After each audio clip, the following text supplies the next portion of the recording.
Highly ambitious সফল একজন ব্যবসায়ী গ্রামে ঘুরতে গেলেন অবসরের জন্য।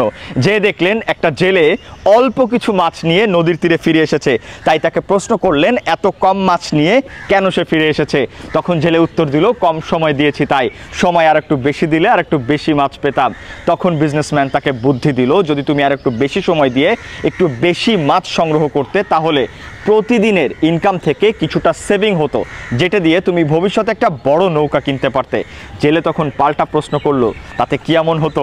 বড় নৌকা দিয়ে তুমি অনেক বেশি মাছ ধরতে পারতে আর নদীতে অনেক বেশি সময়ও থাকতে পারতে, যেটা দিয়ে দ্রুত তোমার অর্থনৈতিক সফলতা আসতো আর খুব দ্রুতই তুমি অবসরে যেতে পারতে, যেখানে তুমি তোমার আত্মীয় স্বজন এবং বন্ধু বান্ধবের সাথে সময় কাটাতে পারতে, পরিবারকে একান্ত আপনজনকে সময় দিতে পারতে। তখন জেলে মৃদু হেসে বলল, আমি তো এটাই করছি মশাই। প্রতিদিন হয়তো আমি অল্প মাছ পাচ্ছি, কিন্তু আমার যে অবশিষ্ট সময় আছে সেটা দিয়ে আমি বিশ্রাম করছি, আমার প্রিয়জনের সাথে সময় দিচ্ছি এবং বন্ধুবান্ধবকে পর্যাপ্ত পরিমাণ সময় দিচ্ছি।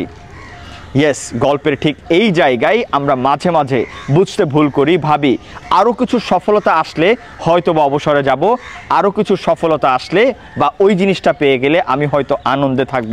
কিন্তু প্রকৃত আনন্দ বর্তমানেই। আমি আপনি বর্তমানটাকে কিভাবে নষ্ট করে ভবিষ্যতের একটু সুখের জন্য চেষ্টা করছি, সেটা আরেকবার ভাবা উচিত নয় কি?